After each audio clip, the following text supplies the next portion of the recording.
We live in a very consumer-heavy culture, so it's easy to fall into the trap of if I have enough money, I'll be happy. Or if I can just get that new thing, it'll bring me joy. But does that really make us happy or bring us joy? That's when I came across the book Love People Use Things, because the opposite never works. Hey everyone, welcome back to BooksDotCom-Insightful with me Subhashini. Doesn't this title Love People Use Things seem like a Taraka mantra to be stuck on your wall, laptop or mobile cover? Well, this is from a quote by Archbishop Fulton Sheen, so it did intrigue me, and here is my review. Love People Use Things Because the Opposite Never Works by Joshua Fields Millburn and Ryan Nicodemus, the creators of the Minimalists, not only explores the principles of minimalism but also focuses more on emotional well-being, relationships and intentional living rather than just material possessions. Before having picked up this book, I had never heard of the Minimalists. Neither have I listened to their podcast or read any of their books. It's about relationships and about why our relationship with things gets in the way of developing meaningful relationships with people. Okay, imagine a life with less stuff, less clutter, less stress and debt and discontent. Basically, a life with fewer distractions. Now, imagine a life with more time, more meaningful relationship, more growth and contribution and contentment. A life of passion, unencumbered by the trappings of the chaotic world around you. What you're imagining is an intentional life, and to get there, you'll have to let go of some clutter that's in the way, because once you have less, you can make room for the right kind of more.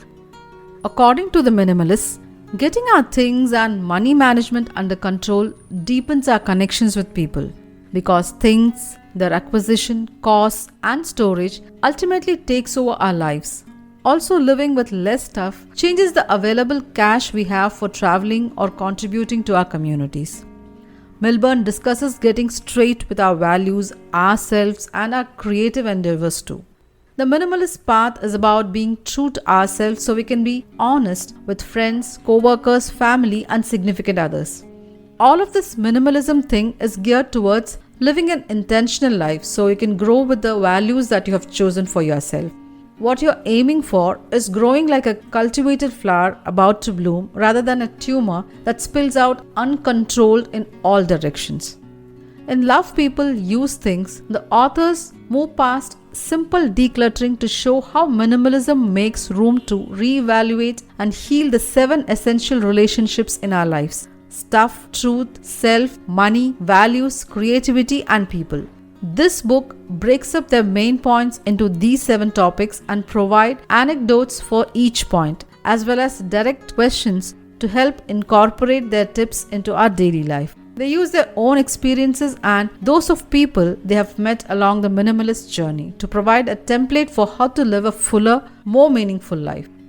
There are plenty of less dramatic stories too. For example, people pack everything up in a room and they unpack only items they truly need. It's a minimalist shock to the system, but it also sounds more honest than reorganizing.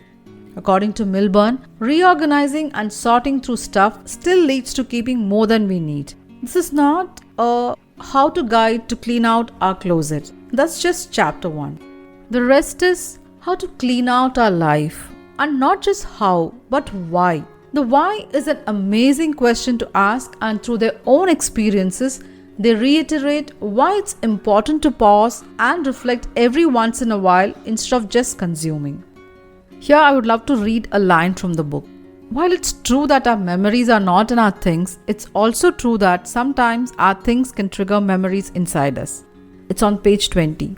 Reading this, I realized that memories aren't in the items, they are in me. Millburn points out that it's easy to make that mistake. He recommends that taking pictures of these treasured items instead of hoarding them in the name of memory, so you can continue to access the memories at will while still making room for growth.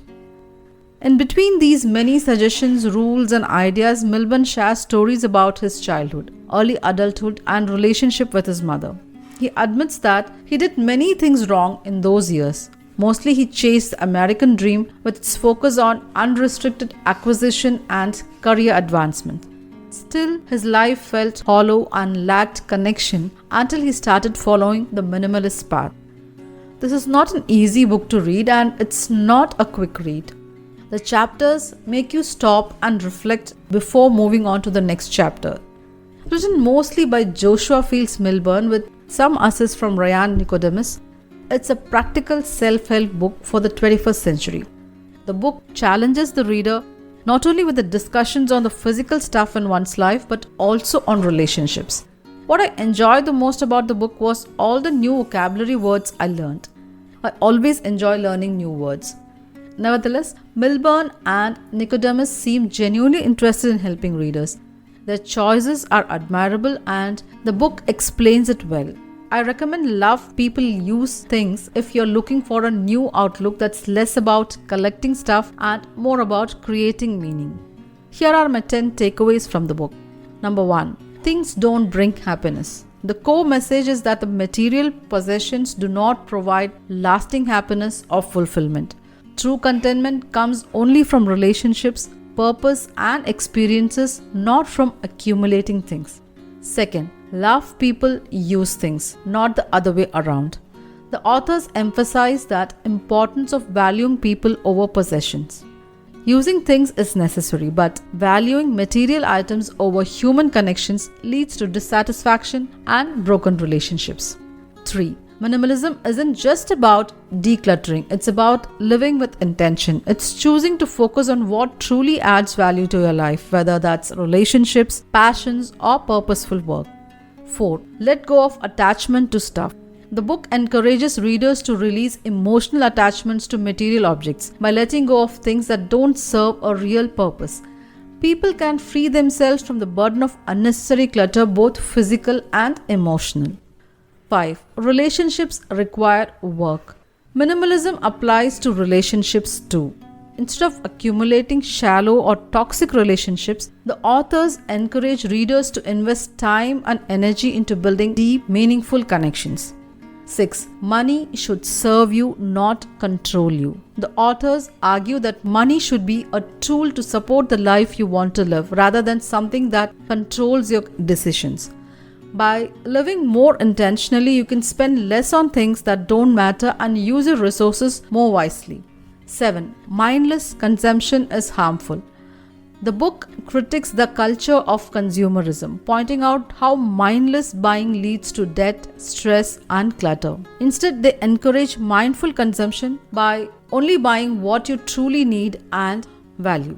8. Freedom comes from letting go. Whether it's letting go of material things, toxic relationships, or unhealthy habits, minimalism offers the freedom to focus on what truly matters. It's about clearing the path for a more meaningful and less distracted life. 9. Self-care and boundaries are essential.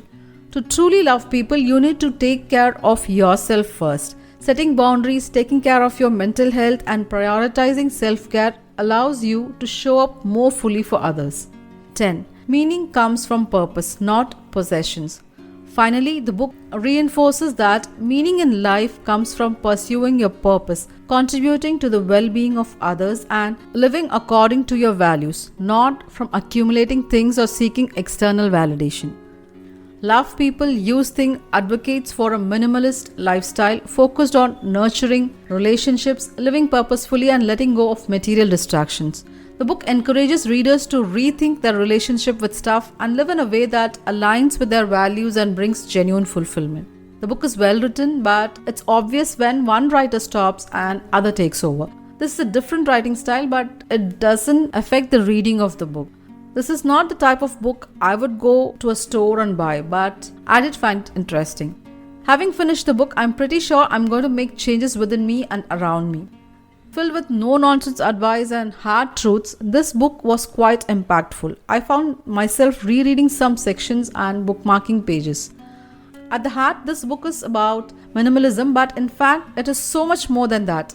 However, the book itself wasn't very minimalistic in nature. It tried to be too many things at once. I couldn't decide if it was a self-help book, a memoir, or a philosophy. The messaging became lost at times. Though the sections on relationship, creativity, and money were so powerful, and I'm still thinking about them, I feel that if the book was more focused, it would be more effective at conveying the central theme of minimalism. From 30-day challenges to worksheets to engaging questions, this book wants to change how you view your life and wants you to think critically about everything you own, everything you do, and everyone you associate with. It's a handbook that will make you think more deeply about aspects of your life that you take for granted. I really appreciate that this book wasn't preachy and didn't tell readers how wrong they are living their lives. Of course, you could do small approaches and monthly challenges to find out what works best for your life because there is no one-size-fits-all approach. Though I won't become a minimalist overnight, but I certainly aim to use some of their budgeting tips, people tips, and self-care tips as well to see what changes I can make to improve my life. Overall, it's a 3.5 by 5 for me. Do read this book and let me know how you felt about it in the comment section, and also mention if you have read any other books by these authors.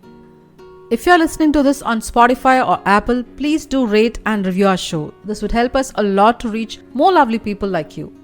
Find me on Facebook, Instagram, Twitter, and YouTube to share your comments, book suggestions, and if you haven't clicked that follow button, do consider doing it. Thank you for staying tuned till the end. See you in the next episode of Books.com. Till then, sayonara.